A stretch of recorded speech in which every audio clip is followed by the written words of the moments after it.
Hello friends, welcome back to my channel. तो आज मैं जाने वाली हूँ एक शादी में और उसी के लिए मैं मेकअप कर रही हूँ। तो मैं यहाँ पे लगा रही हूँ डॉट एंड की का सनस्क्रीन।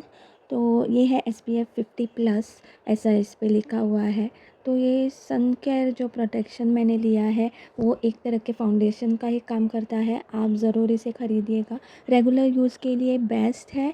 आप इसे लगा के मार्केट जा सकते हैं। अगर आपको फाउंडेशन रोज़ रोज़ अप्लाई करना पसंद नहीं है तो आप इसे ज़रूर डेली यूज़ के लिए ले सकते हैं।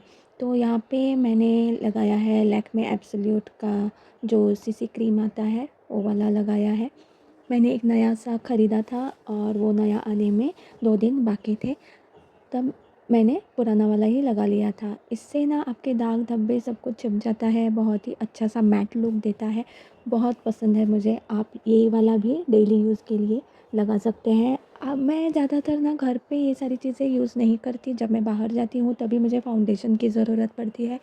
जब मैं घर पे होती हूँ तो मैं नहीं लगाती। इवन जब मैं वर्किंग थी, जब मैं काम पे जाती थी, जॉब करती थी, तब भी मैं कुछ नहीं लगाती थी, पाउडर भी नहीं लगाती थी फेस पे। लेकिन मुझे काजल और लिपस्टिक लगाने का बहुत शौक़ था, तो लिपस्टिक के बगैर मैं कभी भी घर से बाहर नहीं जाती थी। तो यहाँ पे मैंने हमारी जो सीसी क्रीम है वो भी लगा ली है, लैक्मे एब्सोल्यूट की। और यहाँ पे मैं लगा रही हूँ आईब्राव पेंसिल। मेरे आईब्राव ना बहुत ही थिक थे पहले, अब वो ना आईब्रोज़ कर के ना बहुत पतले से हो गए हैं। मैं अब इसे पेंसिल लगाऊंगी, बहुत ही हल्की हल्की सी लगाऊंगी। आप देख सकते हैं ये ना इन्होंने बहुत सारा गैप बना दिया है मेरे दोनों आईब्रोज़ के बीच में। जब आप डिफरेंट डिफरेंट पार्लर्स में जाते हो, वहाँ पे अलग अलग पर्सन से आप आईब्रोज़ कराते हो, तो एक बंदा एक शेप दे देता है तो दूसरा बंदा दूसरी शेप दे देता है। तो इसी तरह से वो बहुत ही स्कैंटी बन गए। अब मैंने 8-10 साल हो गए हैं मैं पार्लर नहीं गई हूँ। मैं खुद से ही अपने आईब्रोज़ करती हूँ, थ्रेड से करती हूँ। कुछ कुछ पार्लर में बता देते हैं कि आपका इनर ग्रोथ है, इनर ग्रोथ है, आपने घर पे किया। मुझे कुछ भी फ़र्क नहीं पड़ता। इनर ग्रोथ अगर होती है तो हो जाए, मैं सिर्फ जो एक्स्ट्रा जो बाल है आईब्रोज़ के वही निकालती हूँ और मैं मेरी जो शेप है उसे मैं टच भी नहीं करती। तो इस तरह से मैंने हल्की हल्की सी आईब्रो पे पेंसिल लगा दी है। तो अब मैं लगाऊंगी कॉम्पैक्ट पाउडर जो मैंने फेसिस कनाडा का ख़रीदा था। मेरा ना मेकअप जो मैं ख़रीदती हूँ वो बहुत ही मिनिमम सा होता है, और जो मैं एक बार ख़रीद देती हूँ तो वो मेरा बहुत लॉन्ग लास्टिंग यूज़ हो जाता है, क्योंकि वो मैं ज़्यादातर यूज़ नहीं करती बार बार। हाँ, ये सीसी क्रीम जो है लैक्मे की वो मैं लगाती हूँ जब मैं बाहर जाती हूँ, लेकिन उस पर कॉम्पैक्ट नहीं यूज़ करती। मुझे उसका फ़िनिश बहुत अच्छा लगता है क्रीम का, तो इसीलिए मैं ऐसे ही छोड़ देती हूँ। तो यहाँ पे मैं लगा रही हूँ ब्लश। ब्लश मैंने बहुत हल्का सा लाइट पिंक कलर का लिया है और उसे मैं लगा रही हूँ। बहुत हल्का, मतलब एकदम हल्का लगा लिया है, आप देख ही सकते हैं।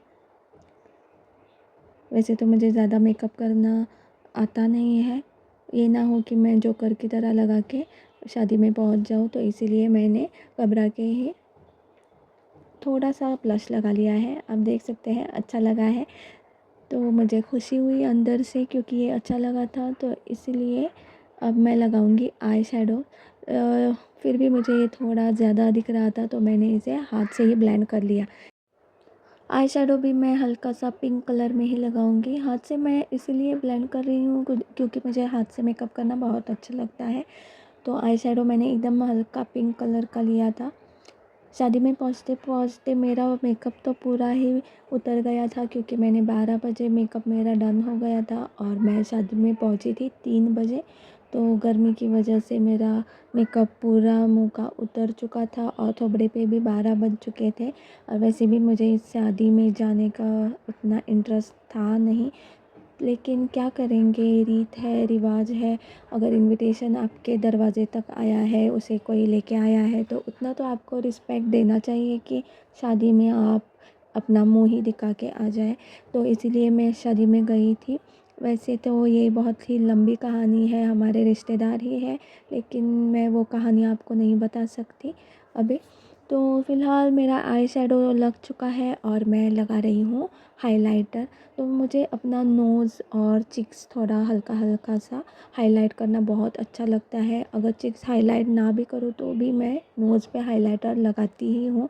उससे मेरा नोज़ और भी थोड़ा शार्प दिखने लगता है। मुझे बहुत पसंद है हाइलाइटर। तो मैंने ये हाइलाइटर मैं आपको नहीं दिखाऊंगी क्योंकि इसके तो 12 बज चुके हैं। बच्चों ने इसे तोड़ के फोड़ के पता नहीं इसका जो कवर है वो भी कहीं फेंक दिया है। तो मैंने इसे एक पोटली में रखा हुआ है। तो यहाँ पे मैंने नोज़ पिन मेरा निकाल के रख दिया था। अब मैंने चेंज किया है और थोड़ा बड़ा साइज़ का नोज़ पिन मैंने वेयर किया है। मेरा ऐसा मानना है, मैं अपने फ़ेस के बारे में बता रही हूँ, जब मैं साड़ी पहनती हूँ और थोड़ी बड़ी साइज़ की नोज़ पिन पहनती हूँ तो बहुत ही सुंदर दिखता है मेरा नाक और फ़ेस का फ़ीचर भी। तो यहाँ पे मैंने थोड़ा सा बिंदी के एरिया में भी हाइलाइटर लगा दिया है और मैंने लगाई है ब्लू बिंदी क्योंकि मेरी साड़ी होने वाली है ब्लू कलर की। तो आप देख सकते हैं फाइनल लुक। तो अभी बाकी है हमारी लिपस्टिक।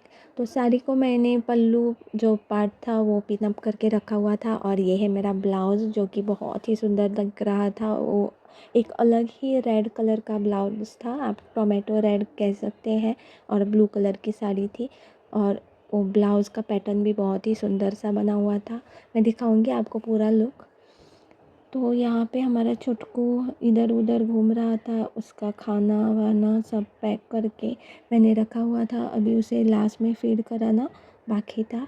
तो यहाँ पे मेरा जो पल्लू वो मैंने पिन अप कर दिया है शोल्डर पे और यहाँ पे मैं प्लिट्स निकाल रही हूँ। मेरे टेलर ने ना एकदम गज़ब का ब्लाउज़ स्टिच कर दिया था। बहुत ही खूबसूरत पैटर्न उसका था, स्लीव्स पे भी पैटर्न था और बैक में भी पैटर्न था। तो यहाँ पे ऑलमोस्ट मेरे प्लिट्स भी हो गए हैं डन और मैं ऊबर दुबर कैसी भी साड़ी वेयर करती हूँ लेकिन फाइनल में उसे अच्छा सा टच एक दे देती हूँ तो उतनी भी बुरी नहीं दिखती है साड़ी। सबसे अच्छी जो ड्रेस होती है तैयार होने में वो होती है साड़ी, क्योंकि आप उसे कैसे भी कैरी कर लें एंड में आपका मेकअप, आपकी हेयर स्टाइल बहुत अच्छी दिखती है। हेयर स्टाइल के बारे में तो पूछिए ही मत। मैं सारा मेकअप करके साड़ी पहन के जल्दी तैयार हो गई थी लेकिन मेरे बाल तो बन ही नहीं रहे थे क्योंकि 2-4 बाल बचे हैं मेरे, आपने देखे ही होंगे मेरे वीडियोज़ में। तो मैं बहुत ऊब जाती हूँ बाल बनाते वक्त क्योंकि मुझे कोई भी हेयर स्टाइल करना नहीं आता है और इन बालों के साथ हेयर स्टाइल किया भी नहीं जा सकता है। तो यहाँ पे भाई साहब मेरी साड़ी पहन के मैं तैयार हो गई हूँ। आप देख सकते हैं बहुत ही प्यारा कलर दिख रहा था और वैसे भी ब्लू और पिंक मेरा तो फेवरेट ही है।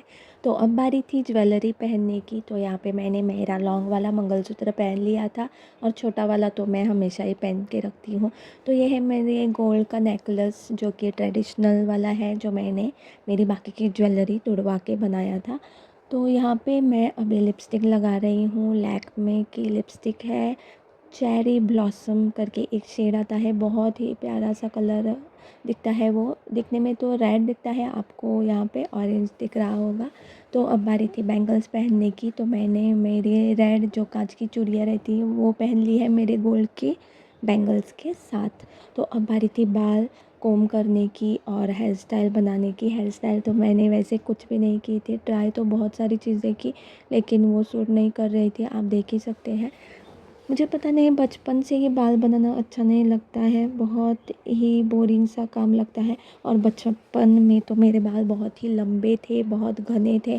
तो मैं जब मेरे मामा के यहाँ जाती थी तो वैसे ही घूमती थी, जैसे जो बच्चे नहीं रहते वो सड़क के किनारे जो घूमते रहते हैं उसी तरह घूमती थी, बाल नहीं बनाती थी। जब मेरी मम्मी मुझे लेने आने वाली रहती थी तब उस दिन मैं अपने बाल वगैरह कोम करके रेडी हो जाती थी।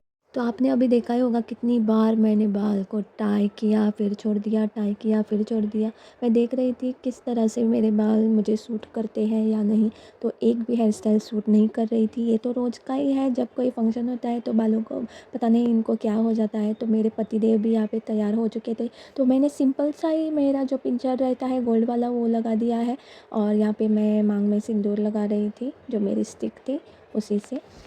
तो यहाँ पे पतिदेव तो मुंह फुला के बैठे हुए थे क्योंकि बहुत देर हो चुकी थी। बीच में मैं 2 बार जाके मेरे बेटे को फीड करा के आई हूँ तो वो भी टाइम वो कैच करते हैं कि मैंने मेकअप में लगा दिया। यहाँ पे फुल और फाइनल मैं लगा रही हूँ ब्लू वाला काजल, जो मैं लेके आई थी लास्ट टाइम मैंने वीडियो शेयर की थी आपके साथ। तो यहाँ पे आप देख सकते हैं मेरा फाइनल लुक कैसी लग रही हूँ। वीडियो को लाइक करें, चैनल को सब्सक्राइब करें। मिलते हैं नेक्स्ट वीडियो में, तब तक के लिए बाय बाय।